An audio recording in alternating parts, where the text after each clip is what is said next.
Hello दोस्तों, how are you. आप सभी कैसे हो?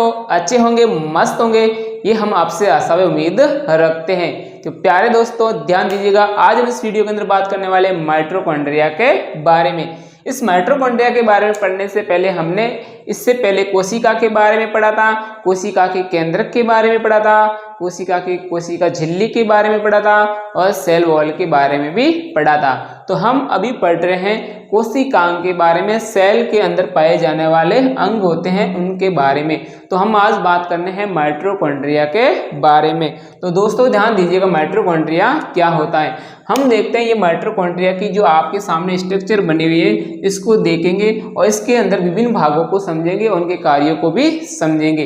तो सबसे पहले हम देखते हैं कि माइटोकॉन्ड्रिया दोहरी झिल्ली से आवृत होता है। तो दोस्तों माइटोकॉन्ड्रिया के चारों ओर जो झिल्ली के आवरण होते हैं कितने होते हैं? दो होते हैं। तो आप यहाँ पर देखोगे दो कौन कौन से, एक का नाम है आंतरिक झिल्ली, एक का नाम है बाहरी झिल्ली। तो आप यहाँ पर देखोगे जो ये रेड वाली बड़ी सी आपको जो संरचना दिख रही है इसको बोल रहे आउटर मेम्ब्रेन, यानी बाहरी झिल्ली बोलते हैं। तो दोस्तों ये बाहरी झिल्ली होगी और दूसरी कौन सी है जो कि आंतरिक झिल्ली, तो हम इसको क्या बोल रहे हैं? Inner membrane. तो माइटोकॉन्ड्रिया कितनी झिल्ली से घिरा हुआ होता है? तो आप बोलोगे दो झिल्लियों से घिरा होता है, एक का नाम बाहरी झिल्ली, एक का नाम आंतरिक झिल्ली। लेकिन इनके बारे में भी देखो, जो बाहरी झिल्ली है इसको मैं देखता हूं तो ये छिद्रित होती है। इस झिल्ली के अंदर बहुत सारे सूक्ष्म छोटे छोटे क्या होते हैं? छिद्र होते हैं। तो याद रखना दोस्तों, जो माइटोकॉन्ड्रिया की सबसे बाहरी झिल्ली होती है उसके अंदर क्या होते हैं? छिद्र होते हैं, छोटे छोटे पोर होते हैं, बहुत सारे क्या होते हैं? छिद्र होते हैं। तो हम बोल सकते हैं जो कोशिका की जो बाहरी झिल्ली है कैसी होती है दोस्तों? छिद्र युक्त होती है। अब बात करते हैं इनर मेम्ब्रेन की। आंतरिक झिल्ली है दोस्तों, ये वाली जो आपको दिख रही है ना, अत्यधिक वलित वाली संरचना जो आपको दिख रही है इसको बोल रहे हैं हम आंतरिक झिल्ली। ये बहुत अधिक वलित होती है। वलित मतलब दोस्तों इसको आप देखोगे ना, ये देखो इस तरीके से कितनी मुड़ी हुई है, तो बहुत ज्यादा क्या होती है? वलित होती है। अब दोस्तों आपको ये प्रश्न पूछ लिया जाए कि इन दोनों में से बड़ी झिल्ली कौन सी होती है, तो आप देखोगे कि ये वाली झिल्ली है ना, अगर मैं इस झिल्ली को इसको काट के यहाँ से लंबी कर दूं तो आपको पता चलेगा कि इसको भी मैं लंबी करूं, इसको भी लंबी करूं, तो कौन सी ज़्यादा लंबी दिखेगी? आपको ये वाली दिखेगी, क्योंकि ये वलित है ना। तो ये वलित वाला भाग भी, तो अगर मैं इसको लंबा करूंगा लंबी हो जाएगी ना। तो ये वलित होती है, अत्यधिक वलित होती है। तो दोस्तों याद रखना, दो झिल्लियाँ होती हैं, जो आंतरिक होती है, बाहरी होती है। आंतरिक झिल्ली अत्यधिक क्या होती है?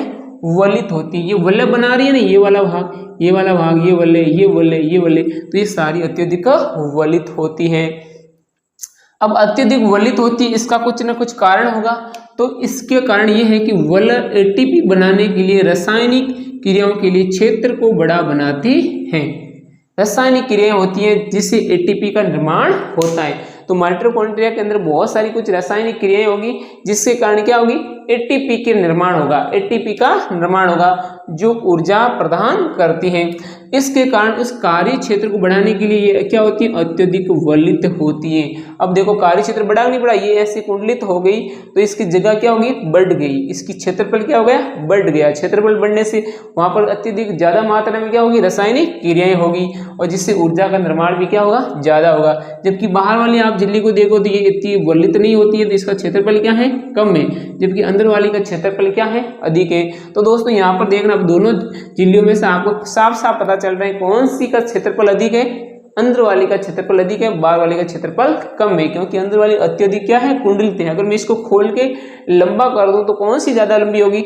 आंतरिक झिल्ली ज्यादा लंबी होगी, इसलिए इसका क्षेत्रफल ज्यादा है। क्यों है? क्योंकि एटीपी के निर्माण के लिए आवश्यक रासायनिक क्रियाओं को करने के लिए।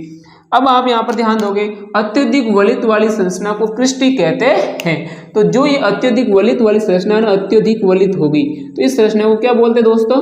क्रिस्टी बोलते हैं। तो इस आंतरिक झिल्ली जो होती है वो अत्यधिक वलित होती है और जो वलित संरचना है उसको हम क्या बोलते हैं? क्रिस्टी कहते हैं।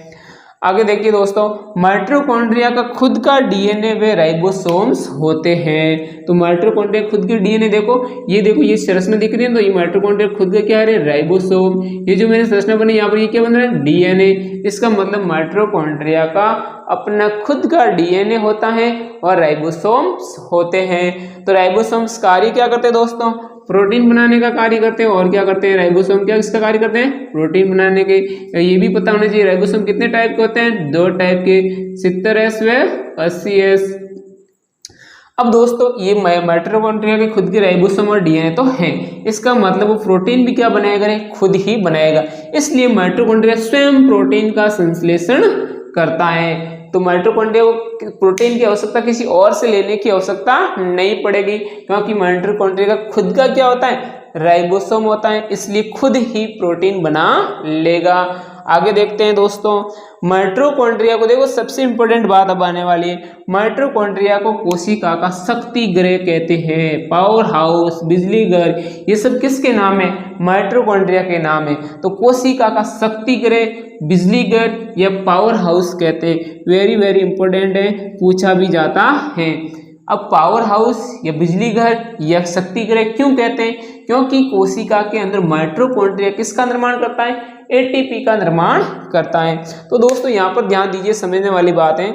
माइटोकॉन्ड्रिया के अंदर कोशिकीय श्वसन होता है। कैसा श्वसन होता है, कोशिकीय श्वसन होता है। कोशिका श्वसन में क्या होता है दोस्तों, जैसे कि माइटोकॉन्ड्रिया के पास क्या है, भोजन है। जैसे मैं एक चित्र बना दूं कि इस माइटोकॉन्ड्रिया को मैं ऐसे बना दूं, ये मान लो क्या है, माइटोकॉन्ड्रिया है। माइटोकॉन्ड्रिया के पास क्या है, ये भोजन है। क्या है रे, ये भोजन है दोस्तों। अब माइटोकॉन्ड्रिया को इस भोजन का क्या करना है, ऑक्सीकरण करना है। क्या करना है दोस्तों, इस भोजन का क्या करना है, ऑक्सीकरण करना है। तो ऑक्सीकरण करने के लिए इसको क्या चाहिए, ऑक्सीजन चाहिए। तो ये माइटोकॉन्ड्रिया बाहर से क्या लेगा रे, ऑक्सीजन लेगा दोस्तों। क्या लेगा दोस्तों, ऑक्सीजन लेगा। तो माइटोकॉन्ड्रिया ने बाहर से ऑक्सीजन ले ली। अब ऑक्सीजन है, साथ में माइटोकॉन्ड्रिया में क्या होते हैं, एंजाइम्स होते हैं। तो ये ऑक्सीजन्स और एंजाइम करेंगे अभिक्रिया करके, कौन सी अभिक्रिया करेंगे, ऑक्सीकरण अभिक्रिया करेंगे। तो ये भोजन किस में बदल जाएगा, CO2 प्लस जल में बदल जाएगा। और साथ में क्या मुक्त होगी, ऊर्जा। अब ऊर्जा मुक्त होगी, साथ में CO2 बनाना। तो दोस्तों इसके अंदर अब CO2 बन गए, तो इस CO2 को ये बाहर निकाल देगा और फिर से बाहर निकाल के कहाँ भेज देगा, रक्त में भेज देगा। रक्त वापस फेफड़ों के पास ले जाएगा, फेफड़ों को CO2 दे देगा, वहां से O2 ले लेगा और फिर से O2 ये माइटोकॉन्ड्रिया ले लेगा, भोजन का फिर से ऑक्सीकरण करेगा और ऊर्जा को बनाएगा। तो दोस्तों ध्यान दीजिएगा, माइटोकॉन्ड्रिया के पास भोजन होता है, उस भोजन का क्या करना होता है, उसको ऑक्सीकरण करना होता है। ऑक्सीकरण करने के लिए उसको क्या चाहिए, ऑक्सीजन चाहिए। तो माइटोकॉन्ड्रिया बाहर से क्या लेता है, ऑक्सीजन लेता है। ऑक्सीजन लेता है, साथ में एंजाइम और ऑक्सीजन दोनों मिलकर अभिक्रिया करते हैं। तो क्या बनता है, CO2 बनता है, जल बनता है, साथ में ऊर्जा बनती है। तो अब CO2 को माइटोकॉन्ड्रिया से बाहर निकालना पड़ेगा, तो उसने बाहर निकाल दिया, तो पीछे ऊर्जा बची। अब इस ऊर्जा जो बनी है वो किसके रूप में बनी है, एटीपी के रूप में बनी है। और एटीपी का पूरा नाम क्या है दोस्तों, एडिनोसिन ट्राइफॉस्फेट। ये भी आपको याद रखना है, एडिनोसिन ट्राइफॉस्फेट एटीपी का पूरा नाम है। पर एटीपी बनाई तो इसके उपयोग भी होंगे। तो क्या उपयोग है दोस्तों, यहाँ पर ध्यान देना।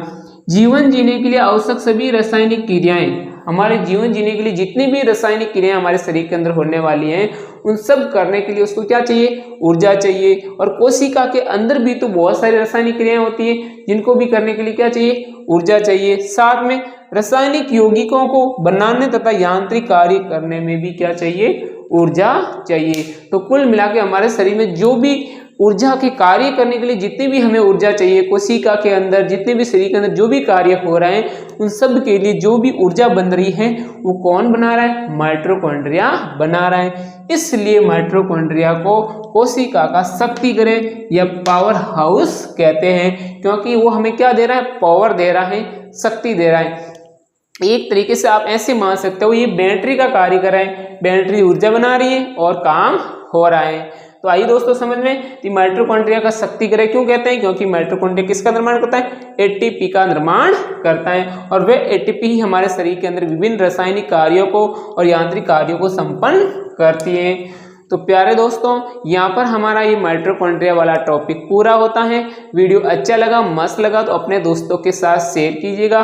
चैनल पर अगर नए हो तो चैनल को सब्सक्राइब भी कीजिएगा। इसके आगे हम फिर कोई नए कोशिकांग के बारे में पढ़ने वाले हैं। इसी के साथ जय हिंद, जय भारत। फिर मिलते हैं नेक्स्ट वीडियो के साथ।